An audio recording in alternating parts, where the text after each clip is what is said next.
오늘은 글을 하나 읽어드리려고 하는데요.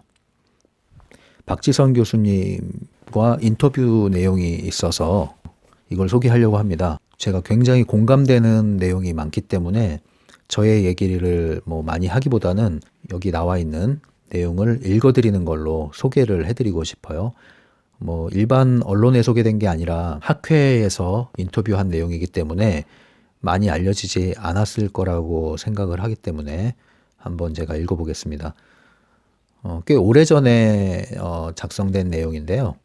2010년으로 되어 있네요. 굉장히 오래됐죠. 오래됐지만 여전히 내용이 너무 좋기 때문에 소개해 드릴게요. 박지선 교수님은 현재는 숙명여자대학 사회심리학 교수로 계시고요. 경찰대학 교수이자 한국형사정책연구원 범죄연구센터의 연구위원으로도 계셨습니다.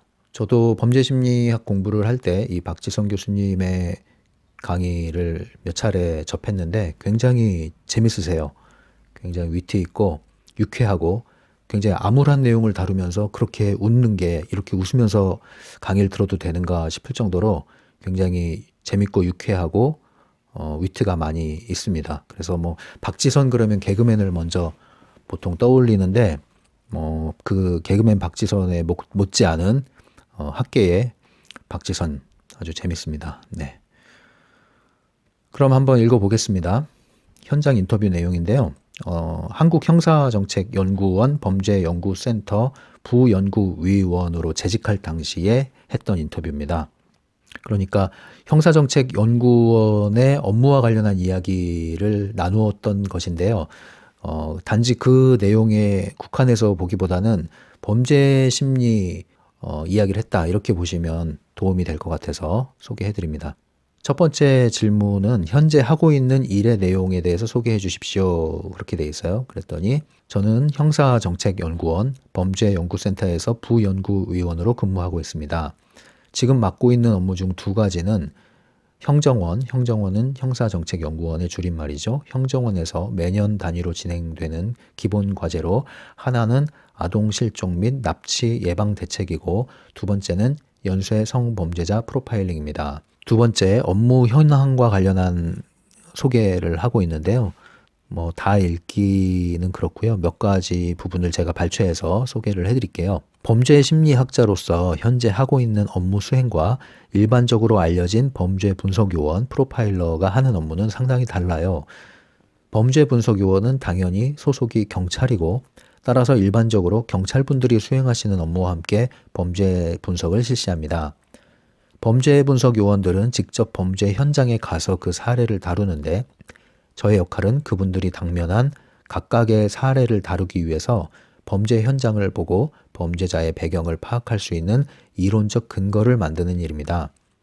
예를 들어 어떤 특정 범죄 현장이 면식범에 의해 발생한 것이라고 결론을 낼 수 있으려면 우리나라에서 발생했던 수많은 범죄 사례를 분석하여 얻은 면식범과 비면식범의 범행 특성에 있어서의 차이점이 먼저 연구되어 있어야 합니다. 현장에서 뛰는 범죄 분석 요원들과는 달리 우리 연구원들은 범죄 현장에 직접 가는 것이 아니라 검찰이나 경찰의 협조를 얻어 사건의 특성과 범죄자 피해자의 배경 정보를 중심으로 데이터를 축적하여 이를 분석합니다. 예를 들어 연쇄 성범죄자 같은 경우는 80년대 후반부터의 사례를 모아서 데이터베이스를 만들고 있어요. 범행 특성을 보고 추론할 수 있는 범죄자의 배경 정보를 분석하여 실무자들이 일할 수 있는 근거를 만들어주는 것이 연구자의 역할입니다. 그러니까 주로 연구를 하는 것이죠. 현장에서 분석 활동을 하는 것이 아니라 그 현장에 있는 프로파일러들이 활동할 수 있는 이론적 근거, 기반, 이 틀을 형성해주는 그러한 역할을 하는 것이라고 보면 되겠습니다. 보람과 어려운 점이 있다면 무엇일까요? 보람에 대해서 이렇게 이야기하고 있네요. 연구하는 자체가 보람이에요. 억지로 꾸며낸 말이 아니라 연구하는 자체를 좋아하지 않으면 연구자로서 아무 의미가 없겠죠. 제가 하고 싶은 연구를 한다는 것이 기쁨이자 보람입니다. 네, 이 글을 읽으니까 참 연구자이시다, 참 교수다 이렇게 생각이 드네요. 왜냐하면 교수 직함, 박사 직함을 갖고 있는 소위 교수님들이 많이 계시지만 그 중에는 실제로 이렇게 연구에 관한 관심과 역량 그리고 실적이 매우 턱없이 부족한 그러한 교수도 많이 있거든요, 사실. 교수인지 교사인지 강사인지 구분이 안 가는 그러한 교수도 있지 않겠습니까? 그런 의미에서 당연히 교수라는 직함을 갖고 있다면 연구에 대한 생생한 호기심을 갖고 연구를 매우 의욕적으로 해낼 수 있는 그러한 역량이 필요하다고 생각을 합니다. 이와 관련해서 최인철 서울대학교 심리학과 교수님이시죠. 그분이 그런 말씀을 하셨어요. 어느 순간에 이러한 행복감을 느끼는가. 그분은 이럴 때 행복감을 느낀다고 말씀한 걸 들었어요. 논문을 보고 있는데 논문과 관련된 또 참고 문헌이 있겠죠. 그 관련된 논문을 검색을 해서 그 논문을 출력하기 위해서 프린터 버튼을 눌러서 프린터에서 그 논문이 찌지지직 이렇게 출력해 나오는 그 순간이 매우 행복하다 이렇게 말씀하셨는데 정말 참 연구자이십니다. 네, 존경합니다. 이런 교수님들을. 다음 어려운 점에 대해서는 이렇게 말하고 있네요. 사람들이 갖고 있는 심리학에 대한 편견, 특히 범죄 심리학에 대한 편견 때문에 힘들어요. 아직도 심리학의 과학성에 대해 의문을 제기하는 사람이 많습니다. 심리학에 대한 편견은 일반인뿐 아니라 고학력의 여타 학문 전공자들에게도 아직 남아있는 것 같아요. 연구자에게 있어서 학문적인 전문성은 기본인데도 아직도 심리학자를 사람의 마음을 읽는 점쟁이쯤으로 아는 사람도 있어요. 특히 범죄 심리학, 프로파일링 하면 미국 수사 드라마를 많이 떠올리는데 그런 잘못된 환상이 범죄 심리학에 대한 편견을 부추기고 있습니다. 많은 미국 드라마가 범죄 심리학자를 심령학자, 독심술가와 연계시켜버렸어요. 범죄 심리학자가 드라마 속의 역할을 하는 것인 줄 아는 학생들이 우려되고 걱정됩니다. 이러한 심리학에 대한 몰 이해가 가장 큰 어려움입니다. 이 부분이 제일 제가 공감이 많이 됐습니다. 여전히 심리학을 독심술, 심령술로 생각을 하거나 범죄 심리학과 관련한 것을 미드 수사물에서 얻은 정보와 지식으로 판단을 하는 것 우려스럽습니다. 그 마음으로 진학을 하게 되면 굉장히 위기에 봉착할 것이다. 이 얘기를 다시 한번 해드릴 거예요. 계속해서 진로 선택 경로에 대한 질문에 이렇게 답을 하는 내용이 있습니다. 원래 사회과학에 관심이 많아 사회학이나 심리학을 하고 싶었어요. 학부를 마치고 사회심리 전공으로 대학원을 갔는데 그때부터 사회심리학적 원리를 응용하여 범죄 현상을 이해하고 설명하는 데 관심이 있었습니다. 형사정책연구원은 우리나라에서 범죄 분야에 관한 가장 광범위하게 연구를 할 수 있고 유일하게 전국 단위로 조사가 가능한 기관입니다. 대학원 때부터 형사정책연구원 도서관에 와서 성범죄 실태, 존속살인 실태 등의 총서를 읽었던 것이 많은 도움이 됐죠. 연구 총서를 읽으면서 제가 연구하고 싶은 주제가 무엇인지 생각해 볼 수도 있었고요. 그래서 형사정책연구원의 채용 공고는 대학원 때부터 늘 보고 있었어요. 이번에 처음으로 범죄심리학 전공자의 채용 공고가 있어서 지원하게 됐습니다. 그리고 형사정책연구원은 석사 이상의 인턴 연구원과 보조 연구원을 수시로 모집하고 있으니 관심 있다면 채용 공고를 자주 확인해 보세요. 진로 선택 과정의 멘토는 제 지도 교수님이셨던 서울대 심리학과 최인철 교수님입니다. 늘 연구하시죠. 말 그대로 연구가 직업인 분이세요.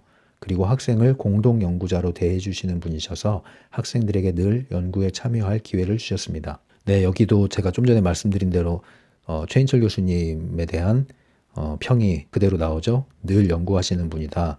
정말 청출어람이 될 것 같습니다. 이 박지성 교수님도요. 다음 질문에 대한 답을 읽어볼까요? 진로 준비 과정에 대한 조언을 해주세요. 범죄 심리학은 응용 심리학이기 때문에 사회나 임상 심리학 등 순수 심리학의 기초를 굳건히 해야겠죠. 그렇지만 심리학과 수업만이 아니라 사회학이나 다른 전공의 수업도 들을 필요가 있다고 생각해요. 국내 최초의 프로파일러로 잘 알려진 권일용 경위님은 현재 사회문화 석사를 하고 계십니다. 범죄심리학 석사가 필요할 것 같지만 경위님은 범죄 분석을 하려면 살인사건이 난 지역의 문화와 사람들의 특성을 먼저 이해해야 한다고 하세요. 고등학생들이라면 우선 수능을 잘 봐서 대학을 가는 게 먼저겠고 영어와 통계를 기본으로 마스터한 다음에 사회 전반에 걸쳐 심층적인 이해가 필요합니다. 또한 형사정책연구원에서 나온 연구 총서를 읽어본다면 큰 도움이 될 거예요.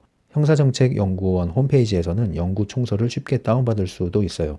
또 이 말을 꼭 해주고 싶네요. CSI 에피소드 하나 볼 시간에 논문 한 편을 더 읽으세요. 범죄에 관한 책이나 영화에 심취해서 프로파일러를 꿈꾸기보다는 국내 범죄자 프로파일링에 관한 연구를 한 번이라도 찾아보고 읽어보길 바래요. 형사정책연구원의 연구원으로 지원하는 경우 검증된 기관에서의 학위가 우선이고 논문과 책 저술 등의 연구 경력을 봅니다. 통계 능력과 영어 실력도 필요하고요. 그리고 여타 기관과 연계해서 다루는 과제가 많으니 원만한 대인관계를 가질 기술도 있어야겠습니다. 네, 여기도 여전히 제가 공감하는 부분입니다. 권일용 그 경위님 이야기도 나오죠. 지난번에 제가 언급한 대로 국내 최초의 프로파일러라고 지금 소개하고 있죠. 그리고 심리학만을 공부하기보다는 다양한 인접 학문과 연계해서 우리가 끊임없이 학습해 나가는 것이 필요하다. 굉장히 공감이 되는 내용입니다. 자, 마지막으로요. 심리학과 직업 세계에 대한 질문인데요. 현재 업무와 심리학 그리고 분야의 전망에 대해서 질문한 내용입니다. 이렇게 답하고 있네요. 이 분야의 성장 가능성은 100%예요. 국내의 범죄심리학자라고 하는 사람도 범죄심리학 강의도 적지는 않지만 강의를 하는 사람의 전공이나 연구 분야를 보면 대부분 제대로 심리학 교육을 받은 적이 없는 타 전공자들인 경우가 적지 않아요. 다시 말하자면 심리학을 공부한 범죄심리학자가 이제까지 심리학을 공부하지 않았던 범죄심리학자들에게 많은 영역을 빼앗겨 왔는데 그 영역만 되찾아도 성장 가능성이 큰 거죠. 근래까지는 심리학 내에서도 범죄심리학을 전문적으로 가르칠 수 있는 기관이나 사람이 많지 않았습니다.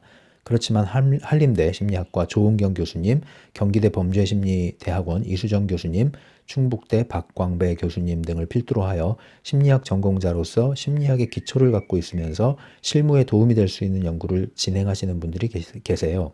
이분들에게 배운 학생들도 많아지고 있죠. 범죄심리 전반에 걸친 연구를 하려면 더 많은 학생들이 진출해야 한다고 생각합니다. 여기도 제가 아까 언급한 분이 또 나오네요. 한림대 심리학과 조은경 교수님, 법심리학 전문가이십니다. 굉장히 많이 활동하시고 계십니다. 오늘은 박지성 교수님의 인터뷰한 내용, 한국심리학회에서 인터뷰한 내용을 읽어드리는 시간을 가졌는데요. 그래서 여러분들이 심리학에 대한 환상 버리시고 그런 환상과 오해를 버리고 나서 여러분들이 여전히 심리학에 관심을 갖게 된다면 그렇다면 여러분들이 진지하게 여러분들이 심리학 내에서 어떤 분야를 꾸준히 공부하고 싶은지 한번 더 깊은 관심을 가져보는 것 권장해 드립니다. 특별히 범죄심리학과 법심리와 관련해서는 전망이 좋고 그리고 해야 할 일들이 많다.